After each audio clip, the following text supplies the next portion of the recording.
gun. Ramos looking like he's got one more good run. Sips a little shaky, but his heart is still true. Oh, how that dog loves hunting with me and you. Sporting Dog Adventures, run, boy, run. Everything you need is here under the sun. The Sporting Dog Adventures podcast is proudly brought to you by Soggy Acres Retrievers. Remember, everyone deserves a soggy dog.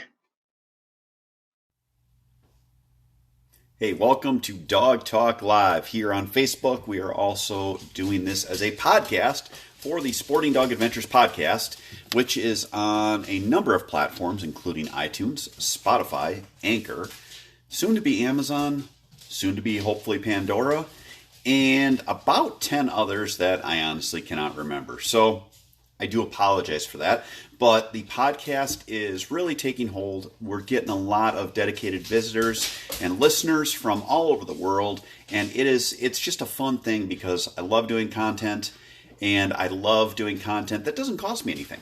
So I hope you guys have checked it out, the Sporting Dog Adventures podcast. And on the Sporting Dog Adventures podcast, please check out our Facebook page where we do our Facebook Live events here, which is a Q&A. Facebook Live, we basically are hoping to end up with questions. So as you have questions, please let us know what they are.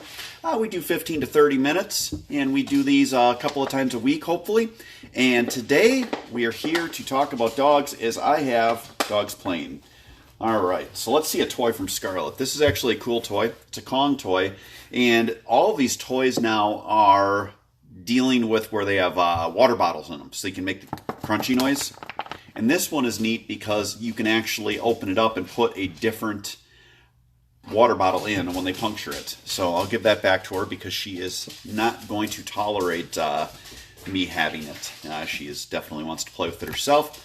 But again, please let us know where you are checking in from, where you're from. Let us know what questions you have, and put them up as a comment. More than happy to have you send us a question also to email, sportingdogtv@gmail.com, or put one up on this after it is no longer live, and I will come back and check.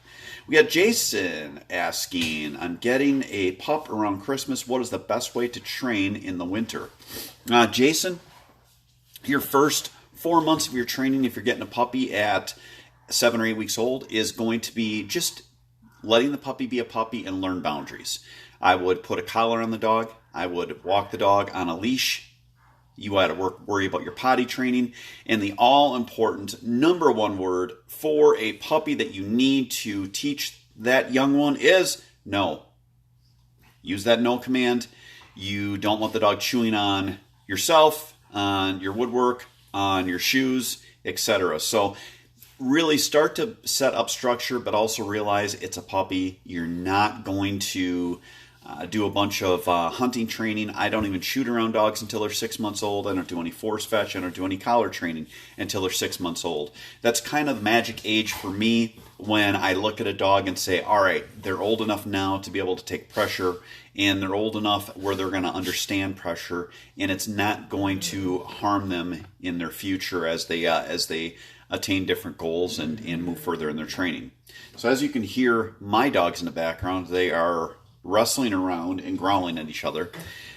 They are peas in a pod. Memphis just got in from having her litter. Scarlett is just beside herself when Memphis is not here. And then when they come back, they basically wrestle and bite each other most of the day and go out and play in the yard. And it's always whoever can get to the bumper first, you are the winner. So Mr. Elon checking in from Oregon. Good to see you.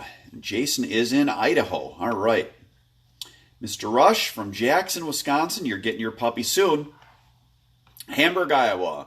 What do we need to be concerned for with our dogs in marsh water? Anything that we should get shots for? Bud, there is not anything that you're going to worry about getting shots for. Actually, I strike that. You might want to get your dog vaccinated for Lyme's disease. As far as stuff dogs would pick up, have clean water along for the dog, so the dog is not drinking the swamp water if possible. Very hard to get them to not do. If they do drink that water, you need to have yourself basically be in the position to watch so that you see if the dog has picked up parasites. The reasons that we do not drink out of puddles or out of swamps as people is because we would get Giardia or other intestinal parasites. It's a protozoan. It lives in stagnant water, which is pretty much any swamp or marsh. There's a certain temperature, I'm sure, where it's no longer viable, where it would die. I do not know what that is. Again, it's Giardia, so you could look that up. What I have in my bag, and I take to my camp, at my hunting camp, is I have Panacur, I have Panazarol, which is for coccidiosis, and I have metronidazole. Those three pretty much would be used to kill all of your intestinal parasites. I don't believe you can get Panazarol over the counter. You can get your Panacur, and I don't know if you can get metronidazole, but that would be stuff to discuss with your vet. Tell them that you hunt a lot, tell them that you're going to be out, maybe you're going on a trip, and that you want to have preventative medicine along. That would be a great thing to have. Again, that's what I carry, and then it's just monitoring your dog. Bring along clean water for them, again, so that they have that ability to drink some clean water during the hunt. Give them a break. Have a bowl. They've got really nice collapsible bowls, or if you've got a big enough blind bag or a big enough bird pouch, if you're upland hunting, you can put a metal bowl into your bag as well. So that would be what I would have. So let's go into our questions here. Hello, Lisa. How are you? Let's see. Jeff, would you rather fight 10 duck-sized labs or 1 lab-sized duck? Oh, man. You know, Jeff, I would rather fight 1 lab-sized duck, because I think that if I won that fight, it would be some phenomenal pictures, and it would be something that could get me great fame.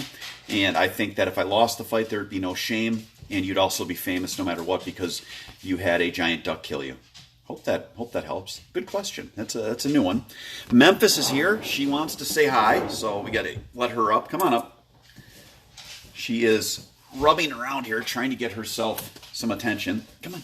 Come on. No, come up here. Come on. Come on. Come here. Ready to get her up here. Memphis is happy to see everyone. Actually, she always keeps her back to everybody. Scarlett's biting me at the same time. They are, again, like peas in a pod here in the house. And I don't know what it is, whether it's dogs or kids. Whenever you are on the phone or talking to someone, which would be what you're doing on a Facebook Live, it's like a phone call. It seems like that's when my kids still want to talk to me, even though they're older, and the dogs want attention and wake up and are most active. I think it's just God's way of telling you that you need to spend more time with them, but that is pretty much how they are. All right. So anyway, Memphis, we're going to get... Oh, got to put you down. Come here. There you go.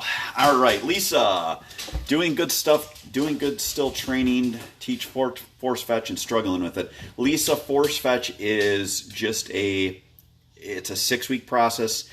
You have to give enough of a negative discomfort in their ear on an ear pinch or with a collar, and you need to just stick with it. It is something that also one day the dog will just give up, because it's a battle of wills, and the dog will just give in and do what you want.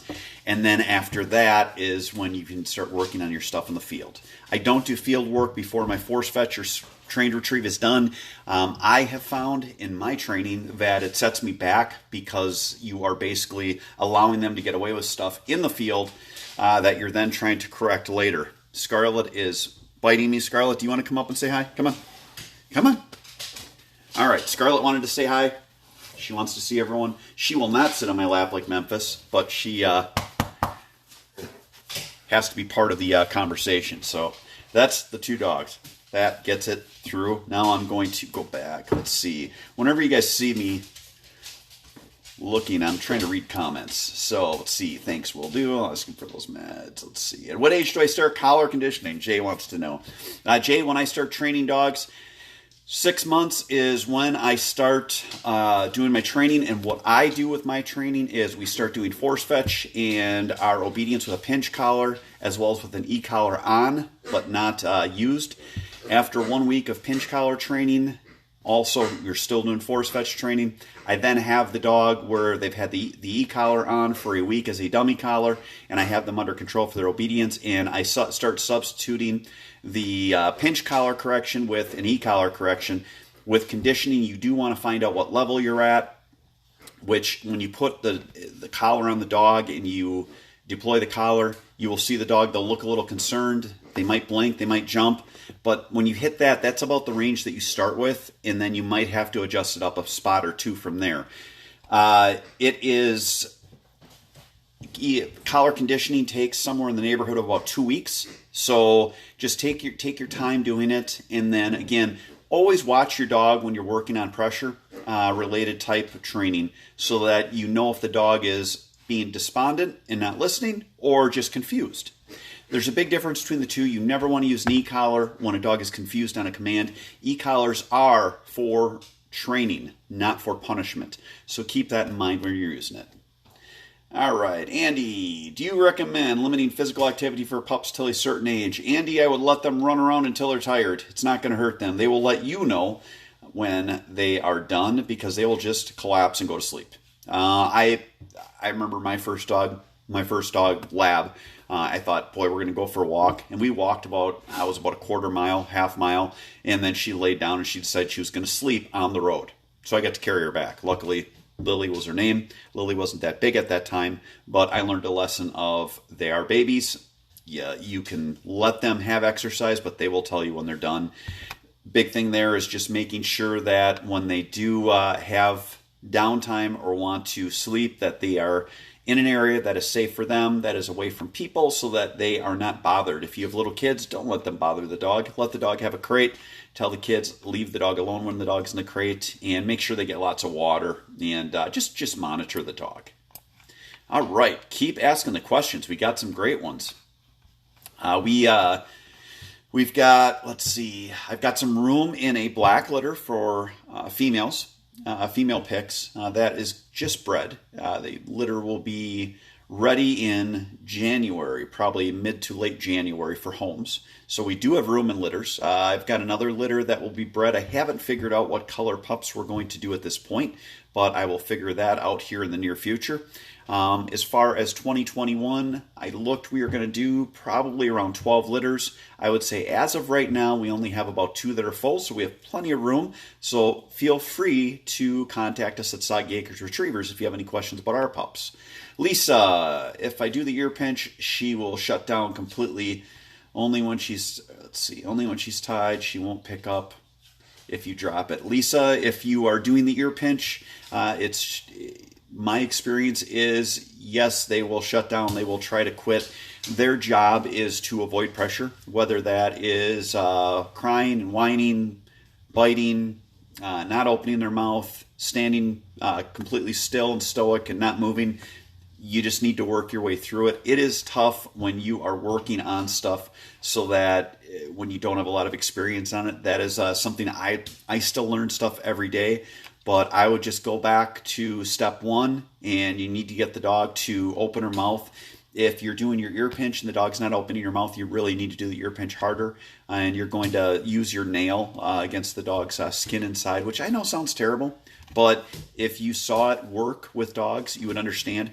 I personally only do ear pinch for 1 week, and then I transition to a collar. I really like collar fetch for force fetch, just because for clients it works so much better, where they can just touch the button and tell the dog to fetch. All right, Dan Scott, my dog takes directional hand signals on land well, but it breaks down once in water in the equation. Any suggestions on how to train for this? Dan, find you need to have yourself where you're running through something called the T-drill. The T-drill is where first you're going to start with 3-handed casting, which is like called baseball. Dog's at the pitcher's mound, you're at home plate, you're giving the commands over or back. Then you're going to start running your dog from your side. So the dog's going to run all the way through to second base. You're going to stop them sometimes on the way back, like every third time. Eventually you're going to stop the dog out when they're going out, and then give directional casting. Once you get that set on land, your T-drill on land, you're going to find a piece of water where you can do that. If you have training grounds by you that are public, there will likely be a swim-by pond. Or if you could find a pond that is shaped something like this, you can always do your backs there and your overs. I use the end of one of my ponds, so I have set up like that. I've got my drive across the pond to second base. I can stop them in the middle. I can send them to second base. I can stop them in the middle. I can give them overs both ways. You're going to throw the bumpers out there, but that is basically what you're going to do. And then at a point, you're going to do swim by. I can't explain all this stuff by Dog Talk Live, but those that will give you what you need to look up. All right. She won't pick it up if you drop it, if that makes sense. Let's see. Debbie, we're in Cali. I love all your advice. Always have. Debbie, thank you so much for watching us. Shar, do you find Chesapeakes are a little more work? I had a golden lab and found my Chessie was a little bit more challenging. Shar, I haven't worked with a lot of Chessies, but I've worked with a lot of labs. They're all different. That's the hard part when you are working with training, when you have a book or a DVD series, or you're following something that is like an online type of a training program, is that all dogs are different. They all break down and struggle in different spots. And it's just having the confidence to trust the training method to push them through stuff, but also understanding if they don't understand it, taking a step back to work. I've worked with some Goldens that were very hard-headed, and the couple of Chessies I had were kind of honestly about like labs. But I think a lot of what you're going to run into is that these dogs are their own dog. They're all different, and it's just it's such a struggle at times. And you're from British Columbia. Welcome. Yeah, Lisa, I hope that helps. I know it's not giving you the answer you need, but it definitely, when you are working on your training, you always need to get through a step so you're basically proofed, and then go to the next step. So if you're struggling getting a dog to open their mouth, don't go to step 3. You need to work on getting the dog to open their mouth. When you are struggling with a dog that is doing a retrieve in the water, if the dog is struggling, doesn't want to go get the bird or the bumper, spits it at the shore, how you're going to fix that is not go in the water. You're going to fix that on land. Always fix everything on land, whether it's your handling, your retrieving, whatever you're working on, so that you can transition that to then working in the water. All right. So we're going to give last call for questions. You guys have done awesome today. I haven't had to sit here and stammer too much. And hopefully we'll be back. I'm hoping to get back with you guys Thursday. It is our opener for duck season here in Wisconsin, so I'm very excited. We're supposed to have a cold snap. They're talking 48 for a high, close to freezing that morning or in the morning on Friday. So I'm probably going to find myself a nice deer stand that I have on my property that is near one of these spots that we're going to waterfowl hunt, and I will watch ducks and maybe a deer will walk by. But I cannot wait. We are so excited. We're going to hunt 2 days, 2 different properties that we own, and hopefully do real well. I will come back, and I will let you guys know how our hunts went. You guys need to send me pictures of yours.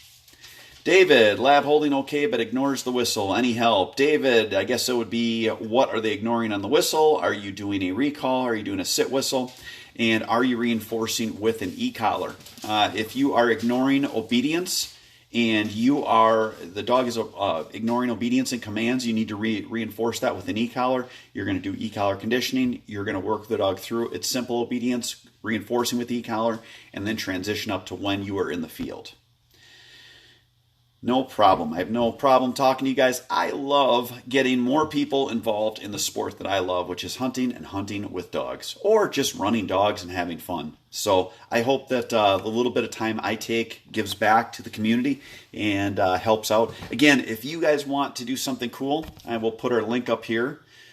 We are on, let's see, the Sporting Dog Adventures podcast. Here is the link to the area. Oh, that doesn't work. Let's see. All right, Sporting Dog Adventures podcast on Anchor. So I'm just going to write it in.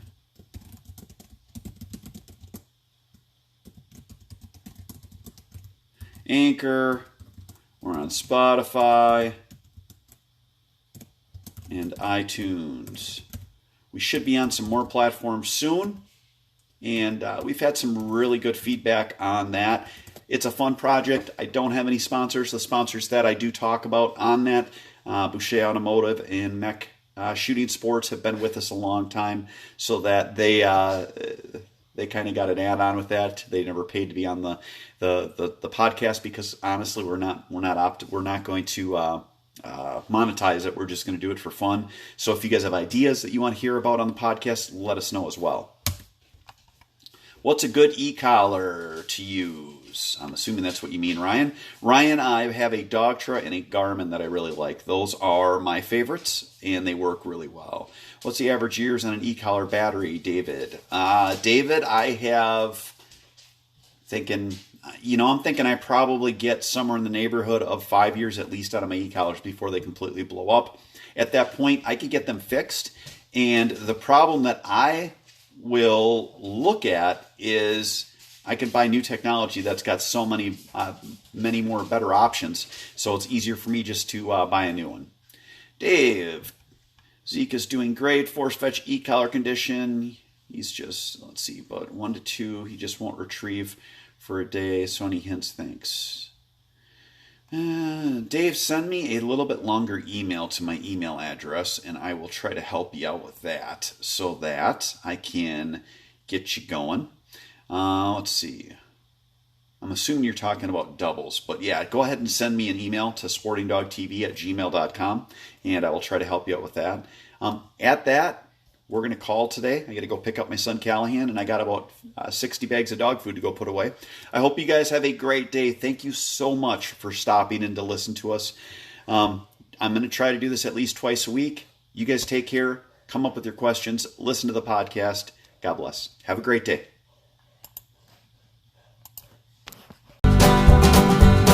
Sporting Dog Adventures, run, boy, run.